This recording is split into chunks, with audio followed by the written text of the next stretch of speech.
찬양대가 찬양을 안 하니까 섭섭하네요. 그죠? 정부에서 찬양대 연습 모임을 금지시켜서 모일 수가 없었습니다.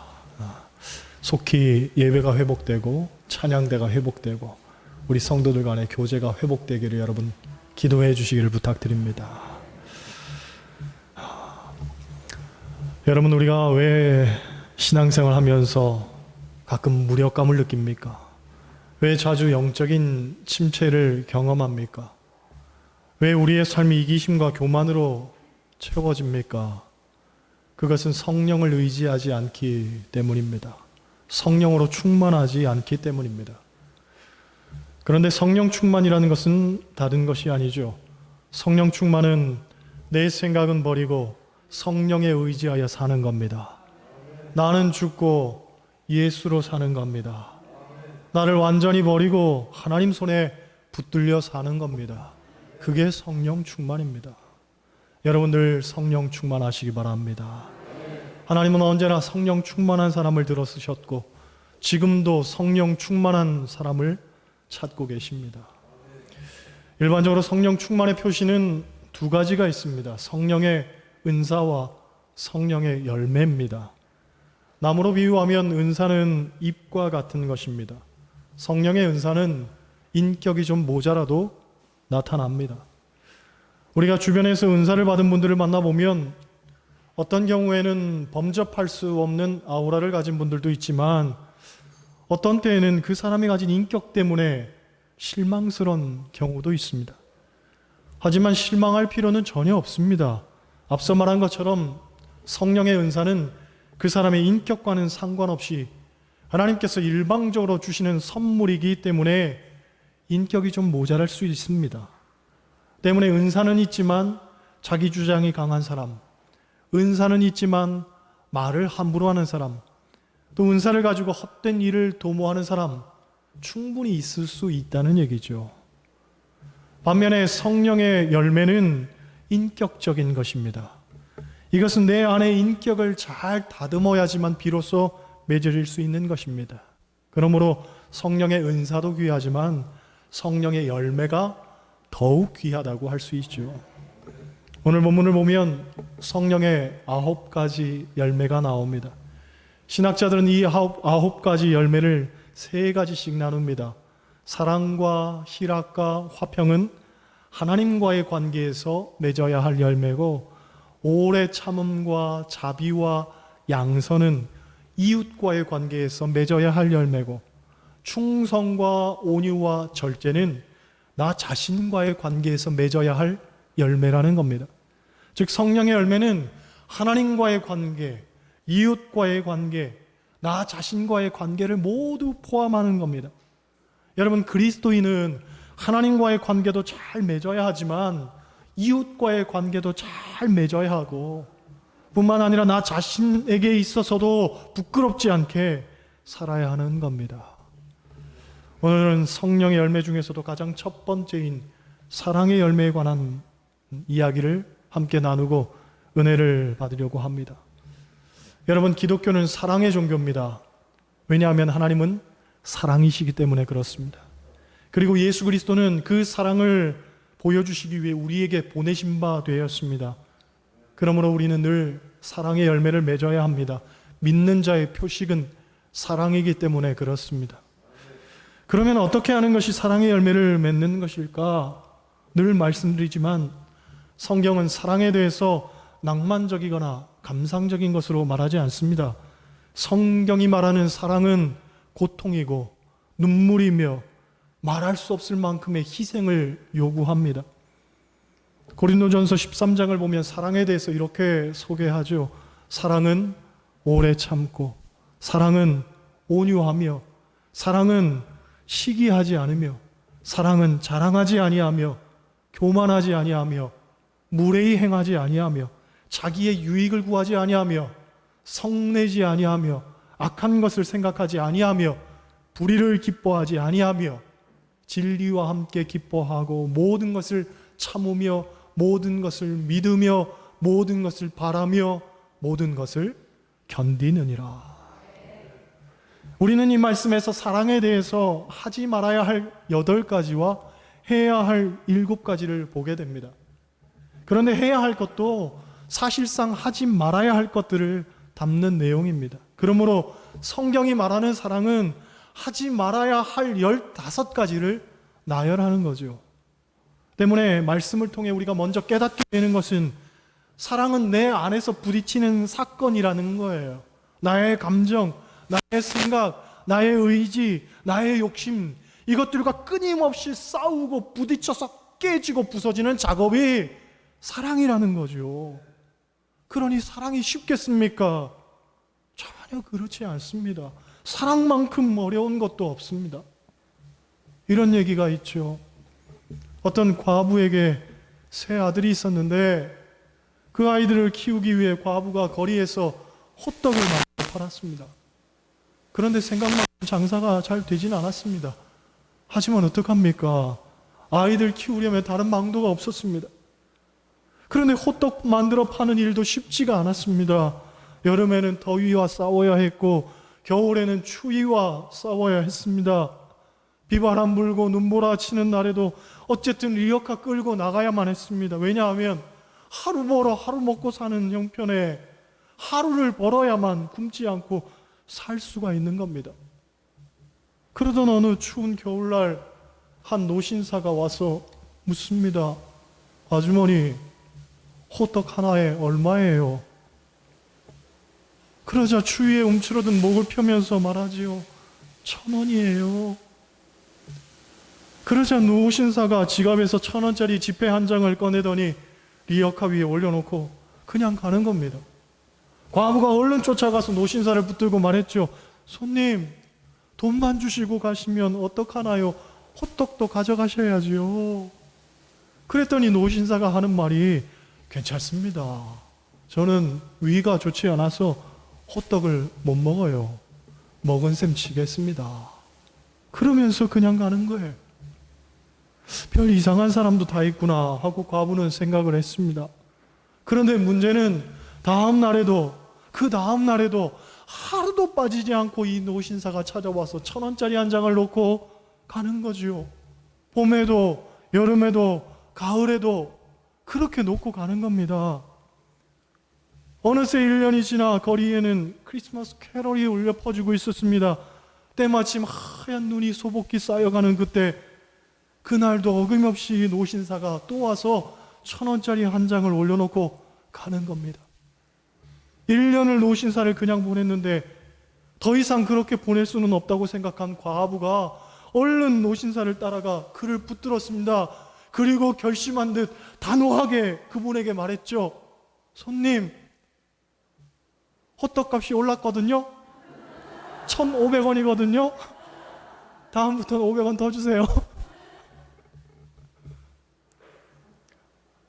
여러분, 어찌 보면 이 웃은 이야기가 우리가 겪는 사랑의 현실이라는 거예요. 내가 생각한 기대와는 전혀 다른 반응들, 내가 보여준 희생과는 전혀 상반된 결과들, 곧 오히려 사랑을 주지 않았더라면 받지 않았을 상처를 우리는 세상에서 겪고 또 경험하게 된단 말이죠. 그러니 사랑 준 만큼 상처를 받는 거예요. 내가 희생을 했는데 오히려 내 마음속에는 응어리가 생기는 거예요. 때문에 오늘날 사람들은 딱 적정선을 지키면서 그만큼 사랑을 주는 일에 너무 익숙해져 버립니다. 교회에서도 그렇죠. 좋은 게 좋은 만큼만 만나는 게 좋지 그 이상 만나면 서로 불편한 거예요. 오늘날 사람들이 대형 교회를 선호한 것 중에 가장 큰 이유는 간섭받지 않아 좋다는 거예요. 그러니 너무 속속들이 알려고 하지 말라는 거죠. 그리고 그렇게 해주는 것이 우리 사회의 미덕이 되어버렸습니다. 오늘날 사람들은 받은 만큼 돌려줍니다. 그리고 준 만큼 되돌려받습니다. 한치의 오차도 없이 잘 주고 받는 것이 현대인들이 느끼는 사랑의 차원인 거죠. 하지만 성경이 우리에게 요구하는 사랑은 그런 차원이 아닙니다. 사랑받을 만해서 사랑하는 것은 세상 사람도 또 믿지 않는 사람도 하는 일이라는 거예요. 우리 그리스도인의 사랑은 달라야 한다는 거죠. 사랑받을만 하지 않아도, 사랑받을 행동하지 않았어도 그럼에도 불구하고 사랑하라는 거예요. 하나님이 우리를 먼저 사랑하셨듯 우리도 먼저 사랑하는 거예요. 하나님이 우리를 사랑하는데 이유가 필요하지 않았듯 우리도 어떤 이유도 조건도 없이 이웃을 사랑하는 겁니다. 나의 오른뺨을 치면 왼뺨도 돌려댈 줄 알고, 속옷을 달라 하면 겉옷까지 내어줄 수 있는 것이 그리스도인의 사랑 아닙니까? 근본에 코로나와 관련해서 교회 핵심 방역수칙 명령을 정부에서 발표했습니다. 이 일로 교계 내에는 많은 반발과 더불어서 교회 탄압 명령을 중단하라는 성명서까지 발표했습니다. 물론 그 나름대로의 이유도 있고 명분도 분명하지만 저 개인적으로는 지금은 교회가 세상을 품을 때이고 지금은 교회가 납작 엎드릴 때라고 봅니다. 왜냐하면 그동안 교회가 그토록 주창했던 하나님 사랑이 그런 것 아닙니까? 우리는 억울합니다 하고 항변하는 것이 아니라 그 억울함조차도 내 몫의 십자가임을 고백할 수 있는 것이 교회고 그리스도인이지요. 얼마나 객관적 지표를 갖고 합리적 항변을 토로하느냐가 관건이 아니라 오늘도 나를 쳐서 복종시켜 나는 죽고 예수로 사는 것이 교회의 가장 큰 과제인 겁니다. 그러므로 내 생각과 내 판단은 자꾸 유보시켜야 됩니다. 그리고 하나님의 생각과 판단을 자꾸 물어야 합니다. 사람이 보기에 좋은 것을 선택하면 안 되죠.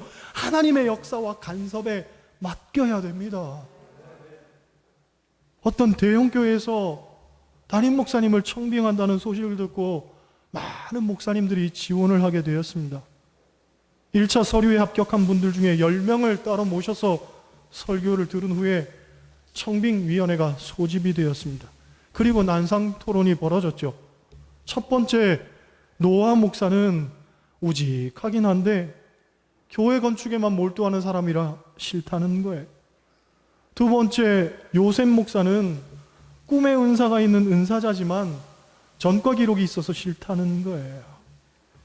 세 번째, 모세 목사는 리더십이 출중하지만 말을 더듬어서 설교 시간에 교인들이 존다는 거죠. 그래서 탈락이라는 거예요. 네 번째, 드보라 목사는 냉철하고 지적이지만 여성 목회자라 받아들이기가 어렵다는 거예요. 다섯 번째, 다윗 목사는 설교도 잘하고 찬양 인도도 잘해서 가장 유력한 후보였는데 젊을 때 간통한 게 드러나서 탈락이라는 거죠. 여섯 번째, 호세아 목사는 인자하고 다정다감하고 설교도 잘하는데 사모가 마음에 안 들어서 탈락이라는 거예요. 일곱 번째, 세례요한 목사는 침례교 출신으로 열정도 있고 강단도 있지만 메시지가 너무 직설적이라 부담스럽다는 거예요.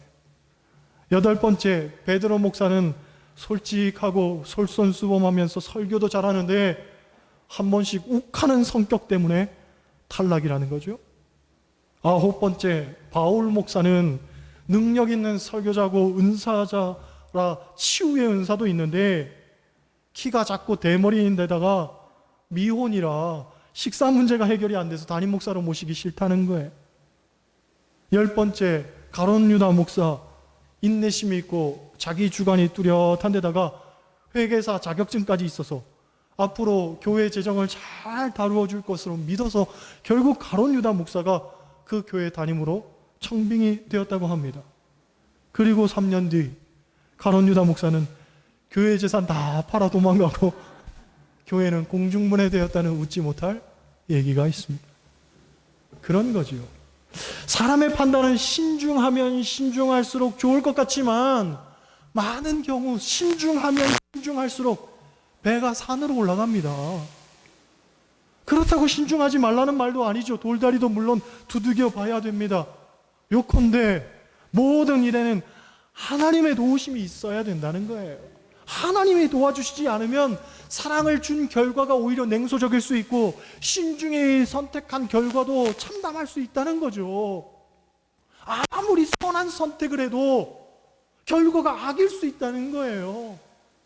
누가 보기에도 좋은 선택인 것 같았는데 하나님 도와주시지 않으면 안 되는 거죠. 이 말씀 보세요. 24절 같이 읽습니다. 그리스도 예수의 사람들은 육체와 함께 그 정욕과 탐심을 십자가에 못 박았느니라. 아멘. 다시금 말씀드리지만 성경이 말하는 진정한 사랑은 하는 것이 아니라 하지 않는 것입니다. 그리고 그 하지 않는 것을 대표하는 단어가 바로 십자가입니다. 십자가. 일반적으로 십자가의 사랑은 크게 두 가지의 의미를 갖죠. 첫째로 십자가의 사랑은 희생입니다. 희생. 여러분, 사랑은 말로만 하는 것 아닙니다. 값을 치러야 되는 거죠. 희생해야 되는 겁니다. 내가 손해보는 겁니다. 그게 사랑이에요. 사랑한다면서 손해보지 않을 수는 없습니다. 어떤 희생도 각오해야 하는 겁니다. 제 아내가 언젠가 하는 말이, 저하고 살다 보니까 설교 준비하는 일이 보통 일이 아니라는 거죠. 책도 봐야 되고 설교문도 작성해야 되는데, 그러려면 엄청난 시간을 할애해야 되는데, 연애할 때는 하루도 빠지지 않고 아침부터 저녁까지 자기를 만났는데, 그럼 설교 준비는 언제 했냐는 거예요. 그래서 제가 한마디로 대답했죠. 밤샜지. 밤샜지. 사실 그랬어요. 매일 밤을 샜습니다. 매일. 얼마나 피곤하든지 말이지. 연애도 피곤해서 할 게 아니더라고. 그래도 그렇게 하는 이유는, 그런 희생을 내가 감내하지 않고는 절대 사랑을 쟁취할 수 없다고 생각한 거예요. 그렇죠?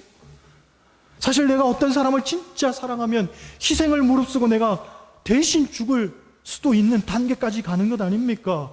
몇 해 전에도 외국에서 어떤 아주머니가 추위에 산에서 길을 잃었는데 아이를 살리기 위해서 자기 옷을 다 벗어서 아이를 감싸고, 결국 어머니는 얼어 죽었지만 아이는 살린 기사가 있었습니다. 사랑하면 역시 어머니 사랑은 아니에요. 그렇죠? 그런데 우리 사회에 지금 모성애가 사라지고 있다고 하죠. 요즘 젊은이들은 아이 낳는 것에 대해서 굉장히 힘들어한다고 합니다. 물론 경제적인 어려움도 있지만, 예전에는 나는 못 먹고 못 입어도 자식만큼은 먹이고 입힌다고 했는데 요즘은 그렇지 않다는 거예요. 자식은 자식이고 나는 나라는 것이 젊은 엄마들의 생각입니다. 또 아기를 낳지 않으려는 이유 가운데 아기 낳는 이 고통이 싫다는 사람도 있고, 심지어 몸매가 망가지기 때문에 싫다는 사람도 있습니다. 그러다 보니까 자식을 낳는 것도 문제지만 기르는 데는 더 큰 문제가 있는 거예요. 아이를 낳았지만 기르는 게 힘들다고 어린이집 바로 보내고 또 친정엄마한테 맡겨버리고, 피치 못할 사정 때문에 그러는 게 아니라 내가 힘들고 귀찮기 때문에 그런다는 거예요. 그러니 오죽하면 요즘 할머니들 사이에서는 그런 얘기가 있다고 하지요. 손주들이 오면 예쁘다. 그런데 가면 더 예쁘다. 그렇죠? 가면 예쁘다는 거예요. 할머니들이 애 손주 보는 게 얼마나 힘들어요. 하루 이틀도 아니고 매일 본다는 게 이게 보통 일이 아닙니다. 그래서 아이 보는 할머니들은 더 빨리 늙는다고 하잖아요. 그렇죠? 그러니까 혹여나 부모님한테 아이 맡긴 젊은 부부들이 있거든, 돈을 많이 들이시든지 아니면 좀 마음을 다부지게 잡수셔야 됩니다. 사랑은 희생인 거예요. 십자가 없는 사랑은 사랑이 아닌 거예요. 둘째로 십자가의 사랑은 대속의 사랑입니다. 여러분, 예수님이 왜 돌아가셨습니까? 저와 여러분을 대신해서 죽으신 것 아닙니까? 대속의 사랑이죠. 그런데 사람들은 이것을 믿지 못하겠다고 합니다. 예수님이 죽은 것이 나랑 무슨 상관이냐? 그래서 옛날부터 예루살렘과 아덴이 무슨 관계가 있느냐? 예루살렘과 로마가 무슨 관계가 있느냐라는 말이 있었습니다. 오늘날로 말하면 예루살렘에서 벌어진 일이 지금 한국, 그것도 사천 땅에 살고 있는 우리와 무슨 상관이 있느냐? 그것도 2000년이나 지났는데, 그런 말인 거죠. 하지만 아닙니다. 진짜 사랑은 대속입니다. 신학자들은 요즘 대속의 사랑에 대해 설명하기를 자리바꿈이라는 표현을 씁니다. 무슨 이야기냐면 이런 예화가 있습니다. 1800년대 뉴 잉글랜드에서 있었던 일입니다.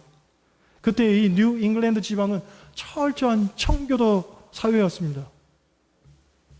비견한 예로 어느 마을의 사람들에게는 철저하게 말씀대로 살기를 강요하는 그런 사회였고 마을이었습니다. 그래서 마을의 한 청년이 주일날 교회에 가지 않고 산에 나무하러 간 사실이 발각이 돼가지고 동네 어른들이 이 청년을 기둥에 묶어놓고 거반 죽기 직전까지 때렸다고 합니다. 이게 그 당시 현실이었던 거죠. 그런데 그렇게 철저히 하나님 섬기던 청교도 마을에서 어느 처녀가 임신을 한 겁니다. 아니, 처녀가 어떻게 임신을 해요? 결혼도 하지를 않았는데. 그러니 동네에서 추방을 당하든지 돌에 맞아 죽을 수밖에 없는 그런 상황이었습니다. 동네 어른들이 그 아이 아빠가 누구인지 추궁을 합니다. 결국 처녀가 입을 열죠.